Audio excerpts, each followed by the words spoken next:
All right, time for another DraftPhysics.com, DebatePhysics.com also, but we just can't get anybody to really talk about any of these subjects except in their formulaic ways, where they don't take any counter arguments and where they're not obliged to even acknowledge the fact that anything could be seen a different way and that the evidence can be interpreted differently.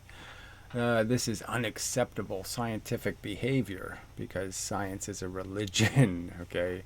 Defined by the character of scientists, it's a religion because they demonstrate no character. You can't get one to show up for a conversation about any of these elemental things they claim to be absolutely true. So anyway, I'm going to do a Veritasium video, and it's just another piece of Veritasium crap where he tries to pretend like he's adding some value somewhere, like he's innovated or blah blah, and no, there's nothing. Okay, so it's, in the past he did a single photon experiment, cheated all over the place to make it work. Okay, never didn't even concede that, oh yes, this is just a monstrous cheat. Okay, I'm going to rig the experiment, all right, because I can't make it work the way you're supposed to do the experiment. And then he talked about in the past about electricity, and he's making this claim that all of the action you see from electricity is through induction, and none of the action is actually being caused by the flow of electrons through the frickin' wire, which is idiotic. I mean, on its face, all you have to do is short a couple of high voltage lines and you'll see there's plenty of goddamn fucking momentum inside that wire. And it ain't inducting, okay? It's not through induction that it's melting the ground. It's just a stupid premise for an argument. Then the whole faster, you're making a car go faster in the wind, okay, by creating a giant flywheel where you can make the flywheel flat so it's wind neutral. You can make the blades going with the direction you're traveling, or you can pivot them, okay, and create a fan. And so obviously when the blades are this way, it's useless as a fan. It's not going to push air in a direction, and it just ends up being a kind of a crappy flywheel. But obviously if you start pivoting the blades on that fan, you'll gain a boost in energy because of the stored energy in the momentum of the gigantic flywheel you created. That's the real answer, and they gave a convoluted bullshit answer. So I mean, it's all just bullshit, frankly. Every one of all his videos are a distortion and perversion, a tilting and positioning of evidence in distorted and perverse ways. And so this one's going to be about photons and rainbows. Newton already did this treatment, all right? Quite accurately, quite methodically, quite all of that. And he's not going to say anything in here that Newton didn't already say. And clearly Newton didn't believe photons were waves. So it really is just about the geometry of vectors. They're going to pretend it's about some other geometry, but it's just the geometry of vectors, rays of photon momentum. And that's all the damn thing is really about. And he's going to try to pervert the evidence again to make it appear as if waves have something to do with this, when no, waves don't have anything to do with it. All right, so that's the premise. And here's the video. And it's just, I had to download it because it had so many commercials in it, it was unwatchable. And, this guy's already a millionaire. And it's just like so tacky, that he has to just chock full to get some more, more graft out of science. It's just a disgusting fucking scientific behavior. Anyway, all right. So pretty. The other day, So apparently he has children and he has to shove them into a video. Yuck. Yeah. All right. So anyway, my impression of rainbows was so weird. Okay, pretty. I never even knew what the word pretty. There wasn't anything pretty in the universe when I was a kid. But anyway, So rainbows, and his kid asked, "Why is it round?" And instead of answering that question, he's going to answer a ton of other. He's just going to do this. He's going to do the standard Newton treatment, frankly, and nothing really more. My son asked me why rainbows are curved. And I could have given him a simple explanation, but instead I made this video. Right, and so they're curved really because of, the change in the perspective. The raindrops do take up space to create the rainbow, and so there's a whole bunch of different drops creating it, and that's why there's a curve, is because it's all a different angle that you're looking at the different drops from. But anyway. With beautiful demonstrations I've never seen before. This is the perspective. So this is just, So the funny part is, again, you could imagine that Newton did these experiments, right? I mean, Newton was a glass expert. He polished he created his own lenses, made all kinds of glass things. So clearly Newton had a round hunk of glass to imitate a raindrop, and he probably did a very similar experiment and to figure out how rainbows are created. So it's probably, again, this is just redoing 300-year-old experiments. Perspective of a rainbow from a single raindrop. And the best animations ever created. I mean, it's just crap. I mean, these animations are incoherent, frankly. You can't understand them. So we're going to go through these arguments, but I mean, they're waves. 1 minute their waves are these spready, bulgy things going in all directions, and the next minute their waves are some kind of wiggling snake that looks just like a ray, frankly. It doesn't look much like a wave, right? I mean, the whole wave theory, I mean, if Huygens had seen a laser beam, I'm not too sure Huygens even would be saying, oh yeah, photons are waves. I think Huygens would be saying, yeah, that looks pretty much like particles. Yeah, I can't figure out how that could possibly be going everywhere in the universe and decide to go in a straight line like that. Yeah, how does that happen? How do all the photons agree to look like a straight line? Yeah, they can't agree. Yeah, so they don't have brains and all that kind of stuff. But yeah, there's lots of reasons why they wouldn't. The photons wouldn't agree to look like a laser beam. On the subject, because I promise you, almost all this bullshit, right? What does this have to do with anything, right? So it's all this. Every explanation out there, double rainbow, is an oversimplification. So that's the bullshit. I mean, go read Newton's explanation. I mean, I gave up, but I mean, it's just so much geometry and so much. It's so deep.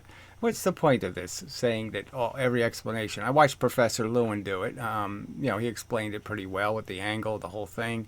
So, I mean, you can watch any physics professor give you the explanation, and it's hardly oversimplified. I mean, that's just bullshit. But what they do is they don't really pay any attention to any wave mechanics. It's all vector math. For example, if raindrops spread white light into colors like a prism, then why do you never see a rainbow when looking in the direction of the sun? Or because your eye is a pupil, and it, obviously if something's spreading, it can't see something spreading. Okay, you have to have some other object in the way to make that into your focus, into your eyes. So you can't see stuff that's going this way. You can only see stuff that's going this way. Simple enough answer. Why is it darker above a rainbow than under it? How can you make a rainbow? It's not much darker, frankly, in a lot of cases. So this has a lot to do with what clouds you're looking through and all that kind of crap. But yes, it is technically brighter below the rainbow than above the rainbow, but for the same exact kind of reason, that you can't see the stuff going away. You can only see the stuff coming toward. You can only see the stuff coming towards your shadow. Your shadow is at the base of that rainbow, technically. And so you can only see the stuff, that comes from the rainbow into you. You can't see the stuff going out away from you. Disappear with sunglasses. Right, the light's polarized, no big deal, right. And light is polarized by certain functions in terms of interactions between surfaces and photons. What's going on here? Why is this rainbow so much smaller than usual? Well, it's not a rainbow technically, so blah, blah, blah, blah, blah. That's one of the reasons.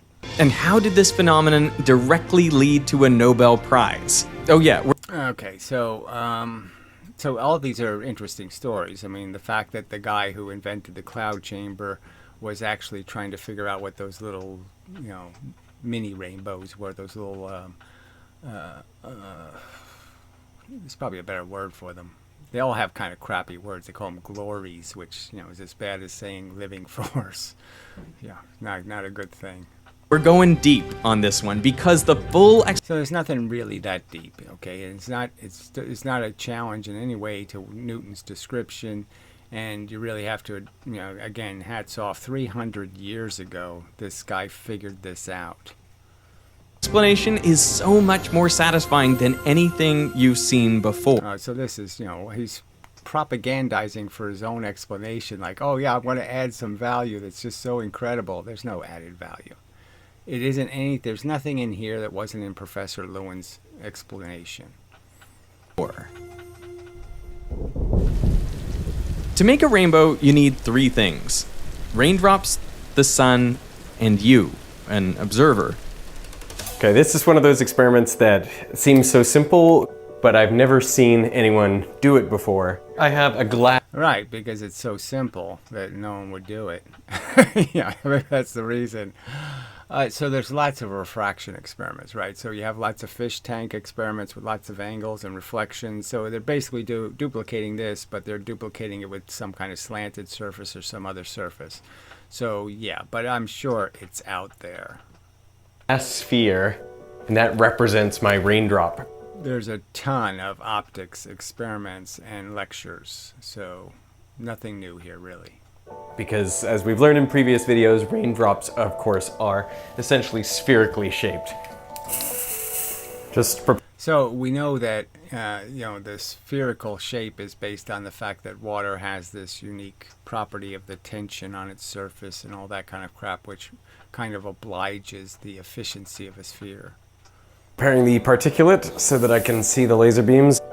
Over here, I have a laser, and that laser beam represents a ray from the sun. Rays of light from the sun reach a raindrop essentially parallel to each other because So this is something they always say, this parallel thing. And yes, it's true that the angles are much, much smaller for distant objects, but the rays are still coming from a big, giant object. Okay, the sun is a big, giant object. And technically, parallel is just not true. It's not parallel. the sun is so far away. When light strikes the sphere, some of it reflects back. It's just kind of pointing out it's so far away and we're getting so few photons from it. So the further away you go, right, the smaller and smaller the cone of light that'll hit you gets. And so yeah, there's a smaller number of photons that have the right angle to get into your eye, for example. Back off the front surface, and some is Right, and that's the interesting part, right? Because we know that you can change the width of that sphere and change how much light reflects off the front surface. So that would be a much more interesting. This is kind of a Feynman subject. This idea of, how does the front surface know how thick the glass is? Because it will change how much light reflects from 0 to 16%. I mean, a huge variation in how much light. And that they actually engineer submarine glass, windows, using that principle, so they can maximize the transmission of light rather than the reflection of light. So it's a really interesting subject that he doesn't even touch here. transmitted into the sphere. Then at the back, again, some of the light reflects off the back surface and some is transmitted. Now, technically, it should be the same percentage as what reflected off the front surface. And I won't go into the explanation for that in this video either, but it can be understood. Every time light goes from one medium into another, some of it will be reflected and some transmitted. So it's really about the energy going into the medium, and the medium will react by making the energy go in different directions, but it's not the same photon. The photon itself isn't doing this. The energy that goes in isn't going to be the energy you get back out, because the energy is going to move electrons. And when it moves the electrons, it's going to move force in other places. So I would argue, so the simple explanation I'm going to give you is they're completely different than their explanation. Doing this to an electron doesn't send a pattern through space, okay? It doesn't push anything, doesn't do anything. And it would not really be a pattern that can be seen. What an electron needs to do is move forward or move back. That's energy in the universe. That's you saying, I'm going to move an electron maybe half the speed of light, maybe a quarter of the speed of light. And the idea would be, as you could understand, that I'm going to compress the frequency of anything that was going to hit this surface, because I'm going to collect it all essentially almost at the same. Like if I could go the speed of light, you could understand that each photon that was going to reflect off of this surface is now going to reflect all of it off this surface as one big bright band. All of the little BBs, if they were BBs, would have to be collected. So my hand's going the same speed, so the BBs are trying to reflect, but they can't go any faster than my hand, so they're sticking to my hand. And then when I stop my hand, all the BBs would fly off.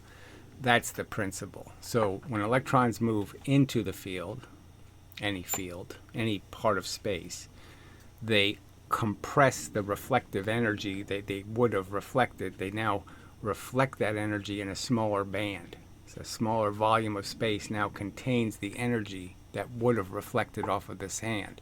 And when it moves away, you can certainly understand at the speed of light, if I move something away, it would be invisible. You couldn't see it, because a photon could never catch up to it to reflect off of it. That's the real principle between how photons interact with electrons. And exactly how much depends on the angle of the light, its polarization, and the nature of the two media.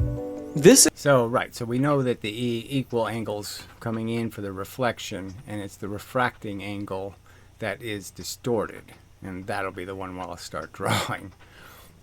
This is actually helpful here because I can use the reflections to make sure the laser is lined up properly.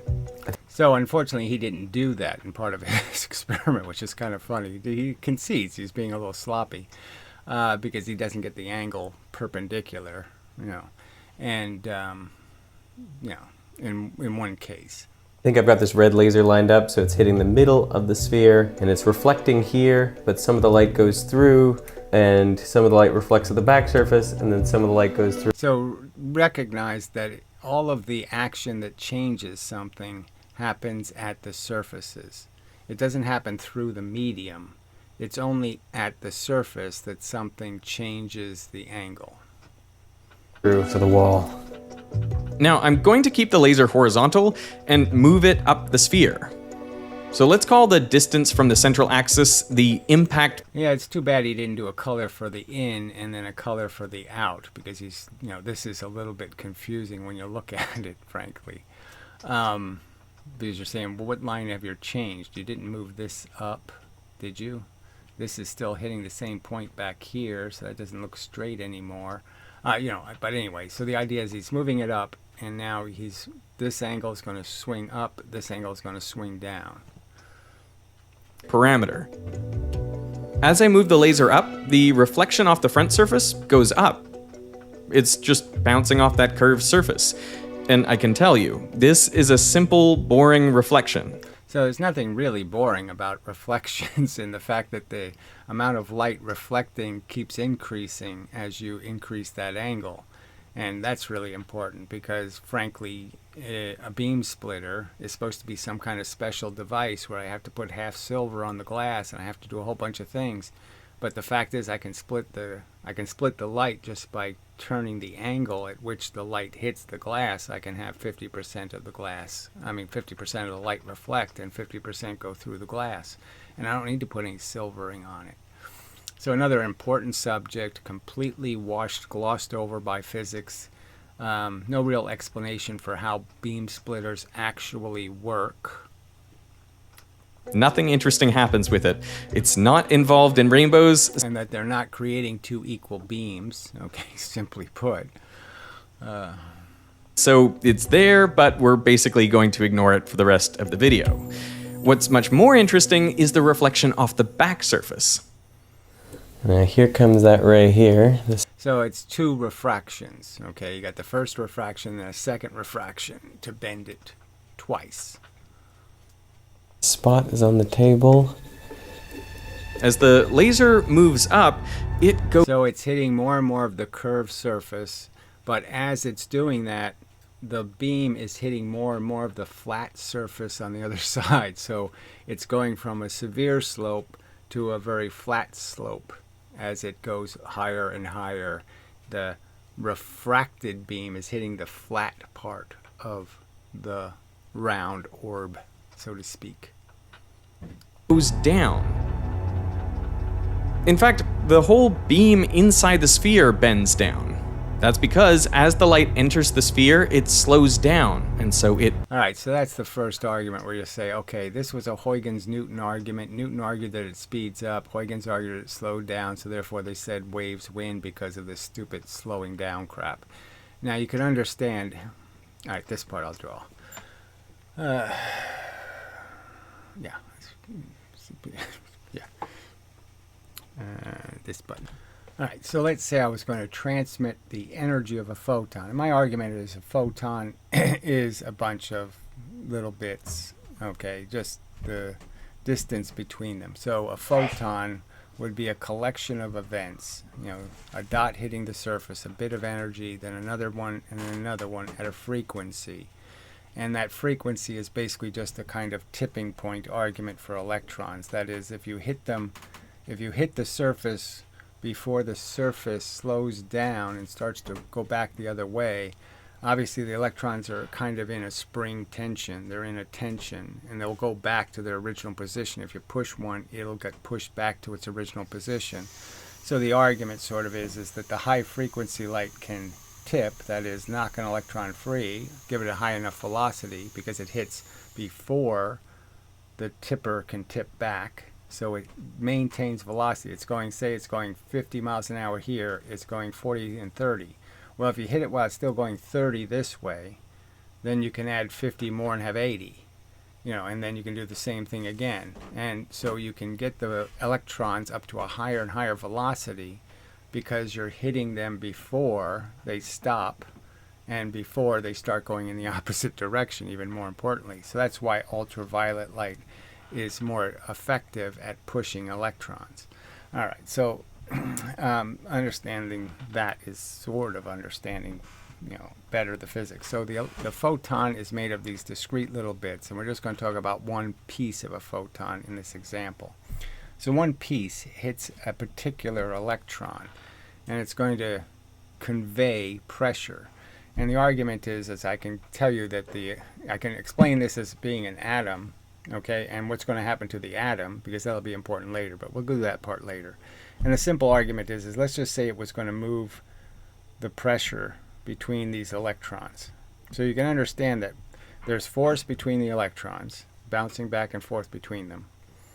All right, so they're communicating with each other. There's a pressure, and that pressure is equalized across the electrons. And what you're really just doing is you're going to say, I'm going to move this electron. That's going to increase the pressure here. That's going to move this electron. That's going to increase the pressure here. That's going to move this electron. So that's all you're doing. That's your wave. Okay. It's obviously not a wave. It's just kind of like dominoes that don't have to hit each other. You know, they just blow on each other or something. You know, some force is between them. They push on the force moves the next domino. I mean, technically underwater, maybe you could do that, right? You could probably flip dominoes without the dominoes actually hitting each other because they would push the water into each other and knock each other over. So what's really happening is this part, right? So one part of the interaction is happening at the speed of light, okay? 3 million, okay, meters per second. And the other part of the interaction is the electrons moving, and they don't move the speed of light. They move something less than the speed of light. So you can understand that every time an electron is carrying the momentum, the force, it's going much slower. All right, so that's why if it was just a photon traveling, okay, in a certain unit of time, it would go this distance.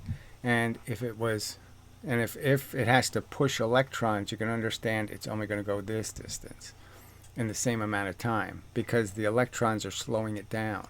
So the light itself, the force, doesn't move any slower. The propagation of the pressure is slowed down because the electrons don't move the speed of light. So the force is doing this and the electrons are doing this. So it's much slower. And so part of the interaction is objects moving slower than the speed of light. That's why the propagation speed is reduced.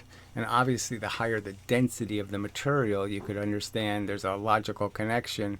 More electrons are doing more moving as a percentage of the force traveling, therefore the electrons are slowing it down more. All right, so I think that's probably understandable by most. So back to the video. I won't bother jump cutting. Hilarious. Refracts. But why does light slow down when it... I mean, I really could, you know. But why do all these videos have to have all these jump cuts in them? I mean, I could do that, but you really shouldn't need a physicist to do that. That shouldn't be a requirement or even something encouraged. What should be encouraged is talk about the physics. Enters a dense medium like glass.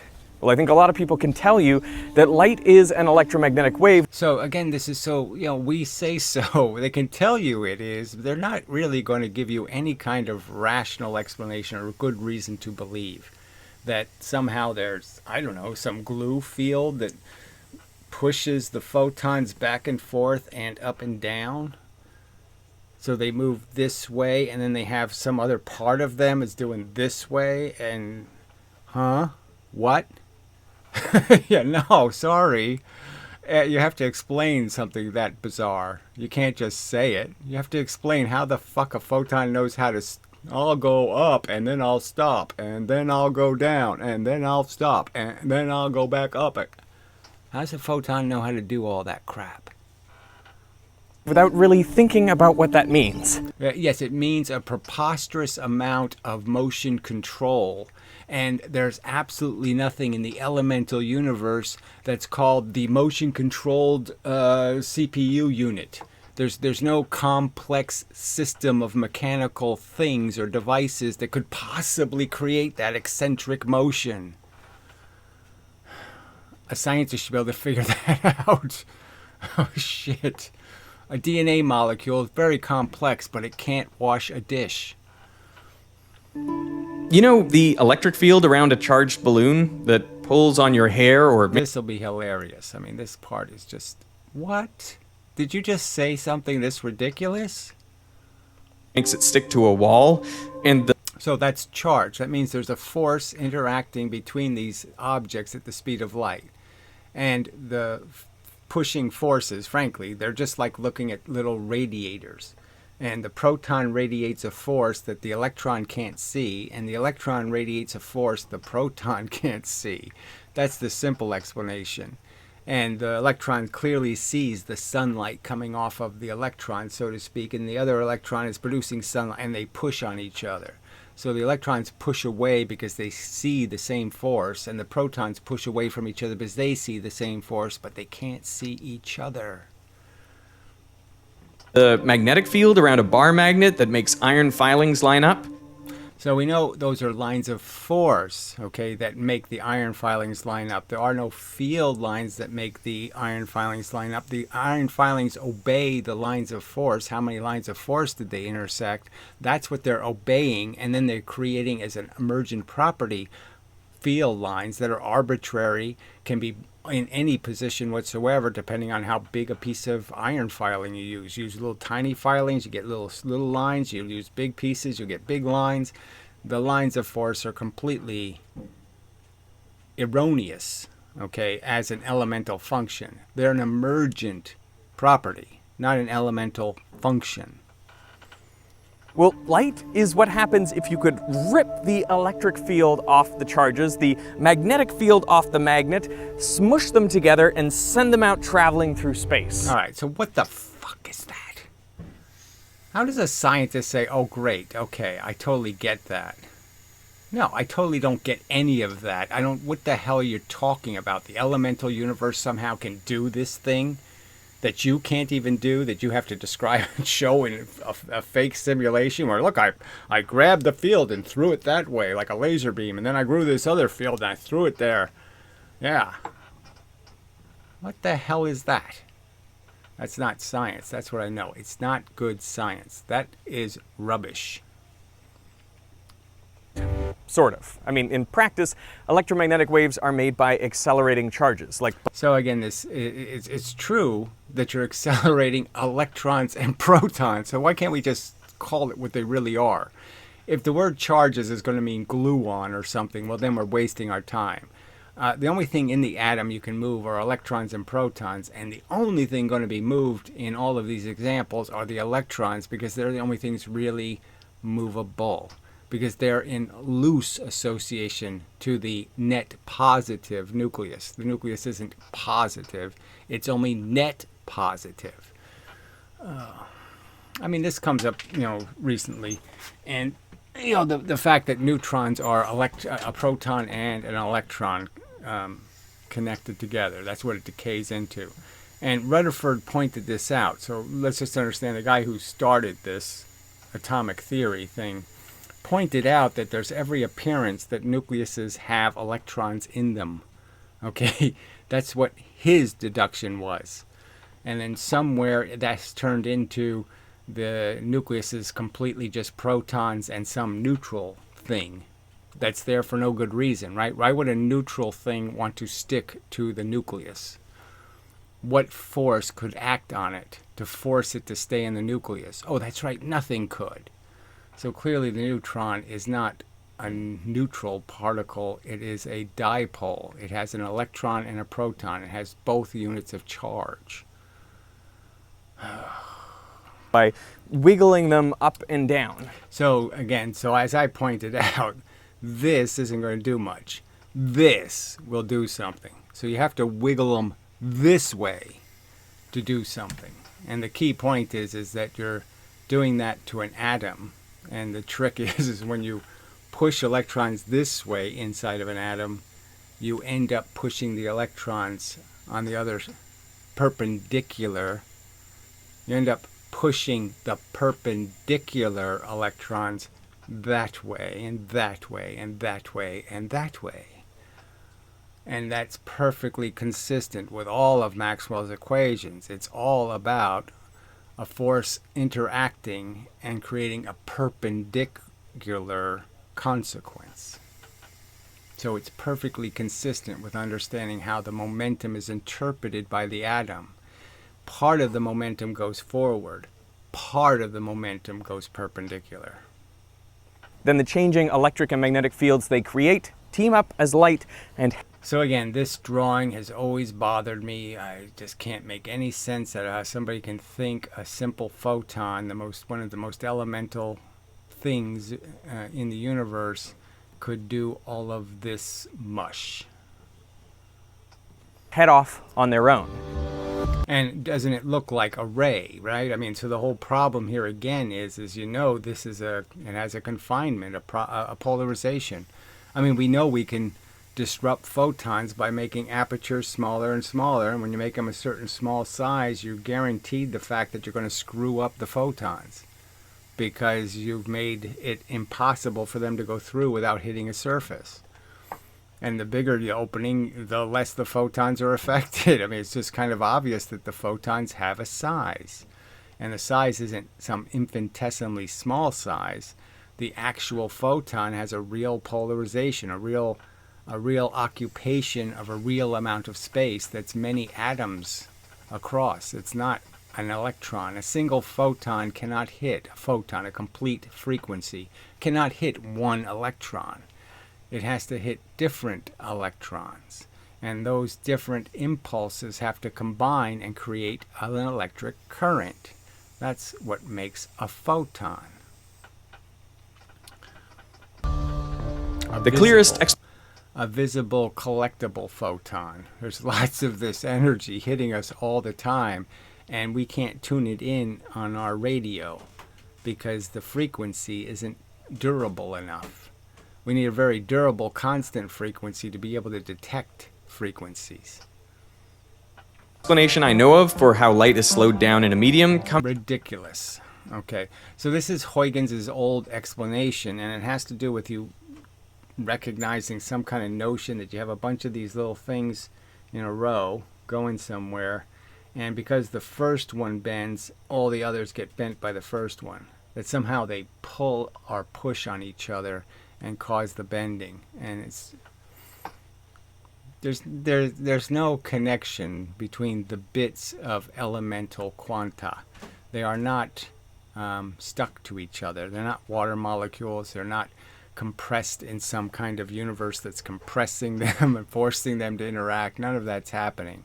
They're little discrete independent bits of momentum, and there's no way, because one of them goes that way, all the rest of them have to go with it. That doesn't happen. from Grant over at 3 Blue 1 Brown. I asked him if I could summarize his explanation for Derek and Grant. So I can honestly say that any person that has a name that rhymes with Eric, I've never liked. Okay, and Grant? Grant. I don't think there was 1,000 kids in my high school. I don't remember anybody being called Grant. Ugh, barren. this video, and he graciously agreed. So when those electromagnetic waves encounter I charges mean, it's just this pompous, whatever this is, this nerd quotient. in a medium, like those in the first layer of our sphere, the light pushes them back and forth. So it just doesn't happen. The light, the photon is not, I'm a little bit of a photon, now I'm more, and I'm pushing you this way, and then I'm going to push you that way, and then I'm going to do, none of that's happening, okay? It's an impact, plainly. Einstein said it's clumps. Feynman says it's clumps. I mean, that's the irony here. Richard Feynman says, stop doing this wave thing. It's clumps. It's clumps. It's a clump detector. It's clumps. It's clumps. It's clumps. And they still do all this crap. So Einstein and Feynman say it ain't so, this mush. It's clumpy. It comes in clumps. That's a quote from Feynman. It comes in clumps. It doesn't do this, slowly push you this, I'll slow you, push you this, I'll slow you. No, it doesn't do any of that crap. You can think of each charge as a little mass on a spring, and the changing electric... an ironic kind of description that it's every single electron is the spring. I mean, they're all tied to each other, so you could just draw bars connecting them all, because they all are under pressure. They're all trying to get to a proton that they're attracted to, and they're all repelling each other while they do that, and they have to spread all of that pressure between each other. So you hit one of them and all of them eventually feel something. Magnetic fields cause it to vibrate at the same frequency as the light. So nonsense. There's no vibrating. It doesn't store the momentum. So you can't propagate momentum you stored, right? So you can understand there's no way you could, store the energy in a vibration because the energy has to go somewhere. It's busy on its way. But now you have wiggling, that is, accelerating charges. So again, this accelerating charges, which is moving charges. So you're moving a charge from one place to another, and there's a consequence to moving it. You're blue shifting going this way. You're red shifting the universe that way. Blue shift, red shift, blue shift, red shift. Every time an electron moves, it's red shifting one way and blue shifting the other way, or red shifting and blue shifting one way and red shifting the other way. So in a sense, it's creating two photons. Every time an electron moves, it's making a photon that way, and it's making a photon that way. So they too must create their... Splitting the energy. their own electromagnetic waves. And the net electromagnetic field is just a sum of the incident wave plus this new wave. So there's no new wave, there's no interference, none of that is happening. And so let's go to, I guess, another drawing to get, well, let them get to the actual subject of the actual reflection. But this isn't why there's a phase shift. This isn't why,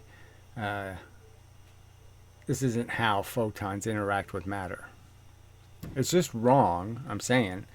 It's certainly not a complete theory, and they should just say, well, this is a theory we really like, and, well, we really haven't thought about it very much to think of something better. So we just all like this, so we all chose to believe this, but we didn't test it very hard. And it certainly fails the two-slit experiment. The result is almost exactly like the original wave, except it is shifted back slightly. So the irony is it's actually shifted forward slightly because of the direction that creates transmission. The reflection is caused by energy pushing out. That causes reflections. Pushing in causes absorptions. You can understand, if the electron's moving in, the energy is going to be absorbed. The electron's moving out, the energy is going to be reflected. Receives a phase kick, and each layer of the material adds another phase kick. So the net effect of all this is the wavelength of the radiation. There's a standard phase shift at the surface, and that's the only phase shift there is.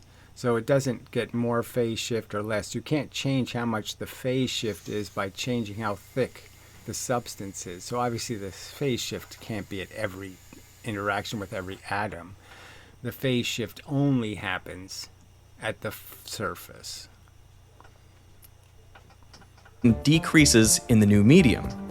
And since the frequency stays the same, so the frequency is just playing games with this word of the period in time between the migration of the motion. So as I pointed out, the electrons are slowing the motion down. There's no change in the frequency. There's no change in any of that crap. It's just the fact that the electrons don't move as fast as the speed of light. So they're slowing the propagation of the same exact impulses, the same bang, bang, bang, bang, bang. It's the same exact bang, bang, bang going through the medium. And it's just the fact that the bullets are going a little bit slower. a shorter wavelength decreases the speed of light through the material. So nonsense. There's no reason why to think the shorter wavelength decreases. You'd say to yourself, no, the shorter wavelength is supposed to have more energy, blah, blah, blah, all this kind of nonsense. So it's not even consistent with their nonsense that somehow you're increasing the frequency of the light inside the substance. But you're not. The speed of light in a vacuum divided by the speed of light in a medium is called the refractive index. It's around 1.5 for glass and 1.33 for water. So when light enters a new medium at an angle, the part of the wave crests that enter the new medium. So this, he says, is the best animation ever created, and it's completely indecipherable, isn't it? So we know that the laser beam is not doing this bunch of straight lines coming in, kind of this bullshit here, right? You know that's not what a laser beam's doing. So, you know, these aren't big round waves. The laser beam isn't a bunch of big round waves coming in. They all look like they're flat because it's such a gigantic circumference that they're coming in at, or some kind of nonsense like that. None of that makes any sense. It's a ray of bits hitting the surface. And, you know, this is not an explanation. First, slow down first. And this changes the angle of all the wave crests. And all right, so I'll show you the real story. Okay, yeah, so I'll show you the real story. Not all that crap in it. So I might as well pause to do. All right, so let's try to do this with this drawing as an example. Let's call these atoms. Okay, and so the atoms have a geometry on a surface, and the surface is going to be, you know, the geometry is going to be somewhat important. And the point is okay, you're putting light in, let's say you put it in at this angle, all right? And the argument is that the electrons inside this atom are in motion. So, and they're moving out and into the surface. That's what they're doing. Okay, the electrons aren't moving any old way. They're jittering in and out of the surface because the surface is zero pressure. There's no negative pressure. So they go that way really easily. And then they're pulled back in because they're still attracted to the proton. Okay, and they can still see it. So they go out and then they move back in. They go out and move back in. So they're constantly jittering on the surface. So what happens is if you hit a photon, an electron, so the little bits are tiny, okay? You know, you could argue, let's just say they're 1/10 the size. I could argue they're 1/100th or 1/1,000,000th the size of the electron. It doesn't matter. They come in, they hit the electron, and the fact is on the surface, they're going to give it momentum. And if it's going against them, okay, so if the little, I shouldn't have drawn atoms. Okay, if the electron is moving out, you could understand that the bit of energy coming in is going to reflect, okay, because it's hitting a surface and there will not be an absorption of the energy. The electron will push into the energy, reflect it, and it will lose momentum. That'll be the equal and opposite reaction. So it'll give up a piece of energy it has going this way because it's essentially giving it to the other objects it's reflecting, but it's not, it's really not, it's really giving it the opposite direction. But anyway, the simple rule would be is if the electron is moving against the force, it reflects the force. If the electron is moving with the force, it absorbs the force. So if the electron is moving down, okay, into the surface, then it's going to collect the momentum of the photon. So let's understand, the electron has momentum in a direction, so that's a vector, okay, a real vector of energy. And then the little bit is going to add another vector to that electron, okay, and if it's an angled vector, then you can understand it's going to be some angled result that's going to be a longer line than the original speed of the electron. The electron is going to gain momentum. All right, so in this example, if this is going to be absorbed because the electron's going in, you're going to understand that now this electron on the surface of this atom has gained momentum. It's going to push into the atom, and the result is going to be that the electrons perpendicular, okay, to that electron, the ones perpendicular are going to push out. All right, so now you have two vectors of direction. You have the direction that you combine, so you have the surface direction, which is straight into the surface, let's say the normal. Then you have, no, that's not the one. Yeah, that's the electron's momentum, in and out. So that's perpendicular to the normal. You have the photon's direction, and then that will create a combined direction, and then the perpendicular off that combined direction is going to be the motion of the electrons perpendicular in the atom. So the atom's going to expand this way. You push this way, the atom expands that way. And so that's the pressure you're creating. And that pressure is obviously in this direction and has to be combined with the momentum in the downward direction. So you end up with some angle in the end. When you add up all the vectors, you end up with an angle that's changed. And the more velocity you come in with, in the sense that the higher frequency light will give the chain of electrons more and more energy. So it hits the first one, it goes 50 miles an hour, the next one it goes 90, the next one it goes 120. So the electron gains momentum from a higher frequency.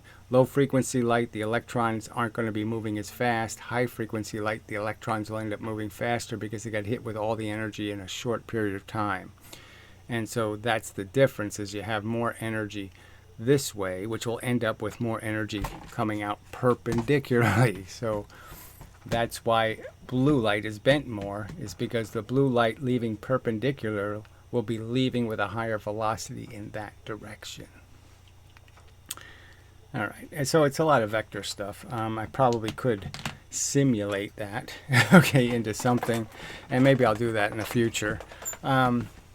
but that's what really happens. The force comes in, the electron has a motion, the force hits, adds its motion to the electron's motion, and then the atom pushes that energy perpendicular to the motion, but the atom itself is pushed, and so the new vector will be a combination of the perpendicular energy, the amount of energy it's pushing out of the electron, and the energy moving in that direction.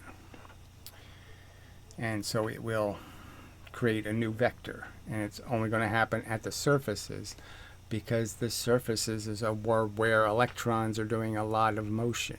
They have a lot of mobility. Yeah, that's probably the best word for it. All right. Yeah, take a pause.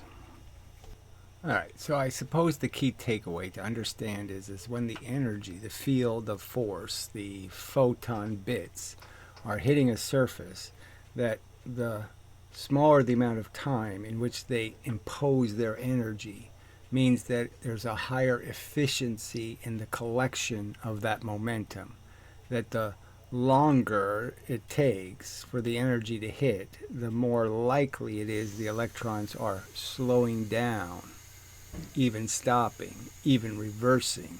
So the quicker you produce the energy, the more velocity you end up giving the electron system. And it's a system of electrons. It's not just about what one electron does, it's about what a period, electrons at a distance from each other do. So when you're creating electricity in a substance and therefore identifying a photon, what you're really identifying is like bullets from a plane strafing a surface. The bullets are hitting based on the firing frequency, and there's a certain known distance that they will arrive at the ground that's a combination of the frequency they're being fired and the angle they're being fired at. And that leads to more momentum bending the direction of the final electron motion. There's no way to make it too simple. I mean, there's some subjects you just can't make too simple. You can't make simple. You can't make elementally simple or infinitely simple. You have a non-simple quality that you just can't ignore. Something like that. Anyway, let's continue. Since the direction of a beam of light is perpendicular to the wave crests, this means the light changes direction.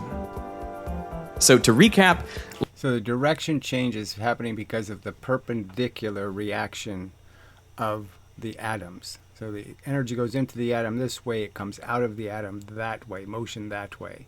And that's the part that's pushing the beam, okay, in a sense, changing its direction.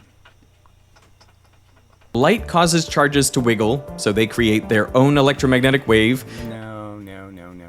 Which gives the light a phase kick, shortening. No. So again, the phase kick I was talking about, obviously when you add energy to an electron, right? And that's what you're doing. Electron's going your way, you're going to add energy to it. It's going to go faster. Obviously now you've sped your signal up a little bit. You haven't slowed it down, you've sped it up a little bit because obviously you're combining the speed at which it will be propagated at that surface. But that's it. It's just that one-time event where you make it go a little faster and then it goes back to being slowed down by every single electron. Its wavelength, which slows it down, and so it bends. So again, it slows it down and it bends. There was no real explanation for how slowing it down bends it, except that they all have to bend together. They're stuck together and somehow they all bend. That they're applying a torque to each other. There's a simple mathematical expression that relates the angles of incidence and refraction to the indexes of refraction of the two media. It's known as Snell's law, even though it was independently... Right. It's really not much of a observation beyond recognizing that once you know that there's more electrons, you know it's going to be slowed down more, and there's a relationship between how many electrons it hits and what angle it's going to be at, and so obviously all the things are related. they're all going to be proportional to each other. More electrons means it has to go slower because the electrons aren't moving the speed of light. Discovered by a handful of people, some Electricity doesn't move through a wire at the speed of light. I mean, that's just something you're taught as a kid, and it's just wrong. It doesn't happen. It's something less than. well before Snell. And this is what we're seeing in the sphere. The higher the laser hits the sphere, the larger the angle of incidence, and hence the more it bends down due to refraction. Right, and you could be more specific and say the more of the light that is actually being reflected and the less of the light's being transmitted. So those two beams are getting, stuck, getting brighter and dimmer. There's a point you'll reach and then there's almost no light being transmitted. Most of this light exits out the back of the sphere, but some of it is reflected. So again, most of it is the same rule at the surface. So again, yeah, so there's a tremendous amount, you're 9, whatever the number is. So 100% light goes in, and what you end up with that's actually going to make your rainbow is maybe, 5% of that. And it's this reflected ray that we can see coming out the front of the sphere below the incident beam. Now, I want to graph the angle. And the interesting part is because of the fact that the back surface, you're doing this flat thing. The flat thing means that all the angles are very similar. So all of them are focusing on the same location. So it's like the what do you call that spot thing? The something spot. Yeah, I can't remember the name of it. Damn. Getting old really does suck. I should be able to think of that. Anyway, same principle that there as you put the light, the bigger the ring you're putting the same amount of light on, the light gets dimmer and dimmer with the more space you're projecting the same photons on. So obviously in the dead center, all of the light that has any angle in the direction has to hit that spot. They're all going to hit the same spot from all directions. They won't be a unique spot. There won't be a circle. There'll be just one spot. So that's why you see the spot, is because all the light that's very dim is hitting one spot, and you can't see the other rings because that light is too spread out. It's covering too much surface. Of this reflected ray as I move the beam up the sphere. When the laser is dead center, the reflected beam comes straight back at the source. So let's call that 0 degrees. Then as I move the laser up, this angle increases. So the light's coming back at 5 degrees, then 10 degrees, and it keeps increasing the higher I go. So you really can't see it getting any brighter in this. It's a real image, so, but technically this reflected beam should be getting brighter because the higher the angle, the brighter that should get. But now we come to the critical point. Watch this spot on the table. As I move the incident beam up, this dot is moving in. The reflected ray is coming closer and closer and closer. So I don't know. I don't see how this is helpful to have this bending thing in the same image as this. So he's graphing something else in this image of understanding that there's a limit to at what angle you can't go any further in this direction because your circle is going to change the it's running out of angles. It's run out of, it can only do this or this technically, right? I mean, it can only create a surface that's either this way or this way. Ultimately, some percentage of this way and some percentage of this way. But there's a certain point right there where it stops coming closer. Look at that. And even as I keep moving this beam higher and higher, it doesn't get any closer. And then it goes back the other way. So what we're seeing there is a maximum angle this reflected ray reaches before it turns around and goes back the other way. And you can see that it is getting dimmer though as it heads for that non-traceable, that combined location. But the fact is that yes, more seconds of dim light is still more than short amount of time of bright light. And this is really important. It means that over a range of impact parameters, a range of heights of the laser. So again, they show it with this big fat beam going in, like somehow this is actually happening, that a bunch of rays are going to a tiny point. No, that's not the real geometry. The real geometry is one little ray hits the surface, the ray goes in an explicit direction, that ray goes in an explicit direction, and then that final ray comes out at explicit direction. So there is no condensing of the light. The reflected beam comes out at essentially the same angle, which means the light is becoming concentrated at that angle. And a concentration of... All right, so I guess I should say that yes, because all of these angles are too similar to create a difference in the reflected surface, but it's not because they're condensing. It's just they happen to reflect at the same angle that ends up creating the same output angle. Light rays is called a caustic. Curved For no good reason. surfaces all tend to create caustics, from coffee mugs to glasses or even just rippling water. Caustics create the light patterns we see by concentrating light rays. I really should remember the name of that spot because it's the same kind of principle where you just, you're seeing more light because there's a limit to where you can't reflect it anymore. And so it's stuck or can't go any other angles. In the case of red light through a sphere of water, the maximum scattering angle, and hence this caustic, always occurs at 42 degrees below the horizontal. Since my sphere is made of glass rather than water, well, the angle is different, but the principle is the same. Now, you might ask, why does this reflected ray reach a maximum angle and then turn around? Well, the answer is just geometry.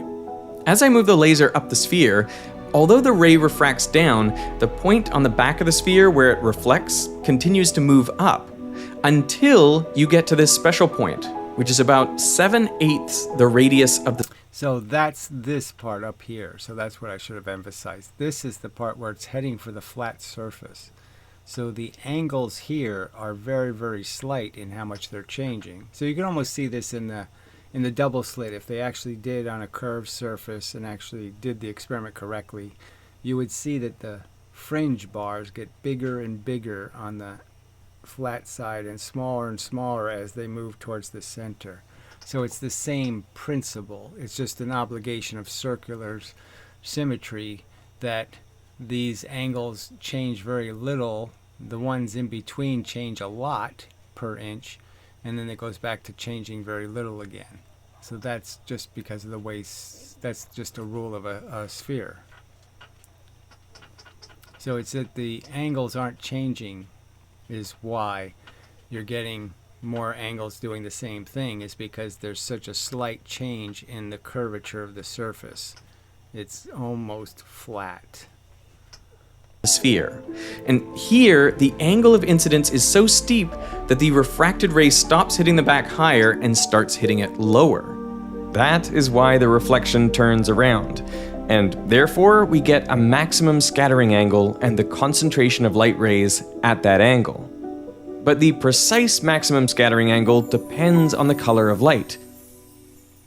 So they're all going to produce the light at different angles, but they're all going to obey the same rule. So for one it'd be 41 degrees, for one it'd be 40, for one it'd be 43, whatever. But it's all the same principle. It's just all you're changing is how much the light was bent when it hit the surface. See why, let's go back to the idea. And how much it was bent is how much velocity it gave the electrons that are going to be moving perpendicular to the atoms. Idea of the charges in the sphere as masses on springs. So obviously, like I said, this kind of diagram could be better drawn by recognizing that the springs extend to all the electrons. The entire system is on springs. They have a natural frequency, a frequency at which they would oscillate if not driven at any particular frequency. And in most materials... So I would argue that's not really true. So they all have to share their condition, and so there can't be a whole bunch of chaos in their movement and blah blah blah blah blah. And that's why they end up having the capacity to create visible light. It's because they're all going to vibrate at the same frequency. Materials, this natural frequency is pretty high, much higher than the frequencies of visible light. So he says so. So there's no reason to believe it's higher than the frequency of light. I don't see any logic to that at all. It's clearly a lower frequency. Now, when light pushes a charge back and forth, the amplitude of the resulting vibration depends on the difference between the frequency of light and the natural frequency of the charge. The closer the... So there's no natural frequency of the charge. There's atoms, okay, and they can have because of their size and how far away the electrons are, obviously a vibration can take longer the bigger the atom is. So if there's an oscillation inside the atom, obviously the size of the atom would change the frequency of the oscillation. The two frequencies are, the greater the amplitude of the resulting vibration, which makes sense if you've ever pushed someone on a swing. The closer you're... So what makes sense is if you'd recognize that when you're pushing somebody on a swing, you tend to be adding energy because you push the person when they've stopped moving. You don't push them when they move into you. And that if you actually did push them while they started to accelerate, that would work even better. Pushing frequency is to the natural frequency of the swing, the higher they'll go. This means that higher frequency light, like blue light, will cause the charges to wiggle with greater amplitude. And because of this, the charges produce... So they're not going to wiggle with greater amplitude, they're going to wiggle with greater velocity, and that's a big difference. They're not going to fly further, they're going to fly faster. The electrons can move at a variable speed. The photons can't. Higher amplitude electromagnetic radiation, which creates a bigger phase kick, which shortens the wavelength proportionally more. So I don't see how any of this stuff is intuitively, oh yes, I totally get all of whatever this is. So they think this is a substantially meaningful illustration of the physical reality, and I'm like, you haven't demonstrated the atoms are this, and you certainly haven't demonstrated that a photon has got whatever this is in it. So none of it is, just woo. Making higher frequency light travel slower and bend more than lower frequency light. All right, I'm gonna change lasers. So I don't think there was much else in this video, frankly. I think that's it. But anyway, we'll do the whole thing. Okay, let's just go through this part where he just shows us how homemade his experiment is. So when I repeated the experiment with green light, it refracted more than red light, and therefore the green dot turned around sooner than the red dot. Whoa. Oh. There's the minimum deflection for green, and it's significantly different than for red. In other words, its maximum scattering angle was smaller So, I don't know, this picture is so bad. than for red light. If the sphere were water, it would occur at around 41 degrees below the horizontal. Yeah, so you can't even, I can't see any distinction between those lines. So frankly, it's obviously this chart isn't showing me much of a difference. Similarly, for blue light, the maximum scattering angle approaches 40 degrees. I do have a specialty laser, which is very bright blue, but it's very dangerous, so we're gonna use it very carefully. How are we gonna use it very carefully, Derek? That is a good question. So this is what he does with his millions of dollars. Maybe we're just gonna tape it on here. Yeah.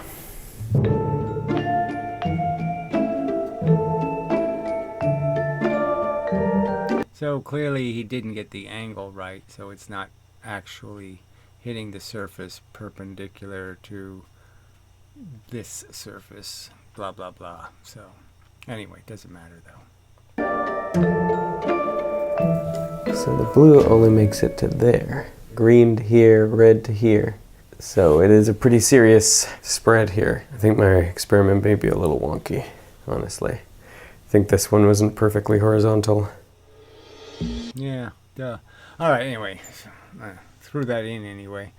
So I will do the second half, but it's more just about all the manifestations of the same phenomenon and droplet size and that kind of stuff. So it doesn't really go into any more detail regarding the refraction of the light and the idea that, they claim light's a wave, and it's just so crazy to be talking about some sort of wave reflecting inside of a droplet of water. But whatever. Till the next time and such. And so forth and whatnot.